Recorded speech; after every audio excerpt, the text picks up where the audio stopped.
Hello everyone, and welcome to my General Hospital official channel. I hope everyone is having a wonderful day. Before we begin, please hit the subscribe button and give this video a thumbs up. Laura yells at Scott. Lucy complained to Scott about handing over 51% of deception to Tracy in Metro Court. When Laura got close, she demanded a quick conversation with Scott. Laura challenged Scott about his choice to represent Cyrus in a private area. Laura questioned how Scott had been compensated to act as Cyrus's representative, considering that Cyrus had claimed to have given away all of his money. Cyrus had mentioned a fund that supported prisoner reform, Scott recalled. When Laura discovered that Cyrus had contributed money to the fund, she charged him of only looking out for himself. Laura questioned Scott's sincerity in his belief that Cyrus deserved to be freed. Although Scott acknowledged that Lee Baldwin would be disappointed in him, he insisted that he needed to maintain his legal business. "Do you want me to be chasing ambulances for the rest of my life?" Scott hissed. Laura left after getting a notification on her phone. Scott saw Lucy had left as well when he went back to his table. Curtis showed Portia pictures from Spencer and Trina's trip to New York City at Curtis and Portia's house. When Portia revealed that she approved of Spencer and Trina's relationship, Curtis was taken aback. Trina cares about Spencer, and it appears that Spencer cares for Trina in a sincere way. She's old enough to make decisions on her own without interference from her mother, Portia said. Portia departed for work a short while later, and Laura went to see Curtis. They were overjoyed to see each other. Laura expressed regret for missing Curtis' shooting while she was out of the office as mayor. Curtis found it odd that after surviving a disaster in Greenland, he ended up disabled in Port Charles. Adding knowing he might spend the rest of his life in a wheelchair, Curtis promised to make the most of the situation nonetheless. Laura admitted that she had wanted to get in touch with Curtis, but hadn't believed she could do it justice. Laura went on to say that she had always had a particular place in her heart for Curtis, and that their friendship was unbreakable. Laura held Curtis' hand and added, "And nothing will ever change that." Austin grabbed Cyrus at the hospital and dragged him into a little closet.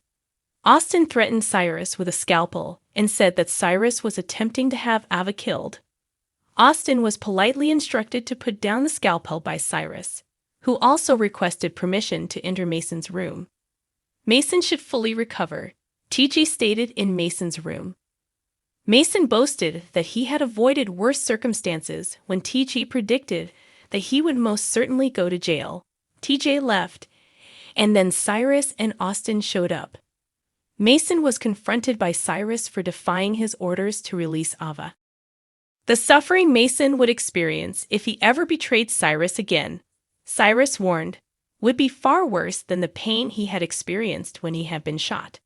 If Mason was clear, Cyrus questioned. "Say it," Cyrus cried out. Mason gave in, saying, "I understand, and I believe it." When Cyrus turned to face Austin, he inquired as to their mutual comprehension. "They did," Austin nodded, and he walked away. TJ, who was agitated, approached Portia outside the nurse's station and told her about his run-in with Mason. TJ was warned by Portia to stay away from Mason. Mason, according to TJ, probably reminded him of some other creep. Shortly after that, Cyrus left the elevators. Cyrus silently exited the hospital after spotting Portia from behind. Lois stunned Brooke Lynn at the Quartermain home by revealing that she had invited Chase to join them. Brooke Lynn claimed that Lois had merely invited Chase to help her decide against accepting Tracy's offer to give Brooke Lynn deception. If Lois told Chase about the deal, Brooke Lynn vowed they would never talk again. Following Yuri's introduction of Chase, Lois requested that Brooke Lynn play one of Blaze's songs while encouraging Chase to sing along. Chase and Brooke Lynn performed a duet. After that, Lucy stormed inside the home in a rage and demanded to meet with Tracy. Tracy had spent the day in New York City, according to Brooke Lynn. Lucy exclaimed that Brooke Lynn was as to blame as Tracy for her problems at deception. As Lucy gave Tracy the paperwork to transfer her ownership of deception, she erupted. There, are you content? I sincerely hope that you are completely satisfied, and please tell your grandmother that she is welcome to kiss. No, no, I'm too much of a lady, Lucy exclaimed, storming away. Chase and Brooke Lynn remained motionless after Lucy had left. Michael aired the recording of Martin admitting to calling the SEC at Nana's request because Carly and Drew had engaged in insider trading in Michael's office at Aurora.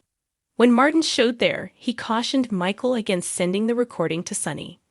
Michael asserted that Nina was completely to blame for Drew's imprisonment and that Nina had destroyed Carly's life. Martin brought up Nina's criminal record, the majority of which occurred in 2014, and advised Michael to consider what Nina would do if Michael attempted to separate Willow and Wiley from Nina's life. Martin forewarned that Nina might swear to make Michael's life as miserable as possible. Nina gave Sunny a picture frame with images of Donna and Wiley from the wedding at his office at Pozuelos. Nina claimed to have purchased comparable frames for Carly and Willow to showcase Wiley and Donna, respectively. Sunny noticed that Nina was fixated on the image of Wiley. Nina said that no one was to blame for her missing out on time with Wiley. Nina said that both she and Carly had made mistakes when Sunny claimed that Carly was partially to blame for Nina missing out on time with Wiley. As Nina got ready to head to work, Sunny and Nina shared a kiss. Nina left, and then Michael showed up. Michael overheard Sunny say on the phone that Nina was the happiest he had ever been. Sunny hung up the phone and Michael said he'd come over to talk to him about something urgent. Sunny stated that he needed to show Michael something first. Michael received the Wiley picture frame from Nina that Sunny had given him. Sunny continued by telling Michael how Nina had transformed his life, and that Carly was just as content with Drew as he was with Nina.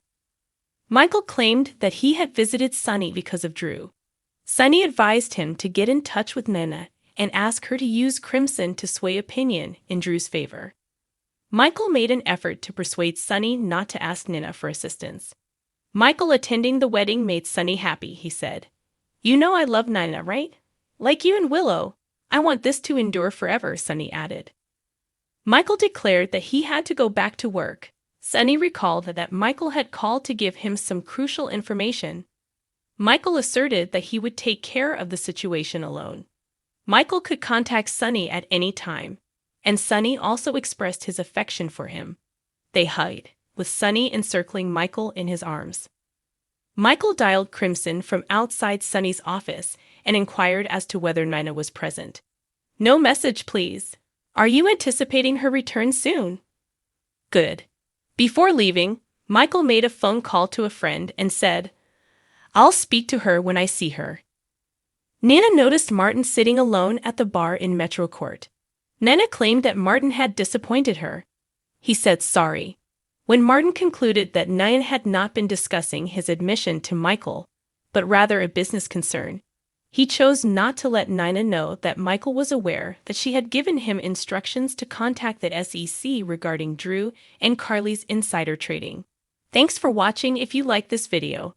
So please don't forget to subscribe my channel and don't miss any update.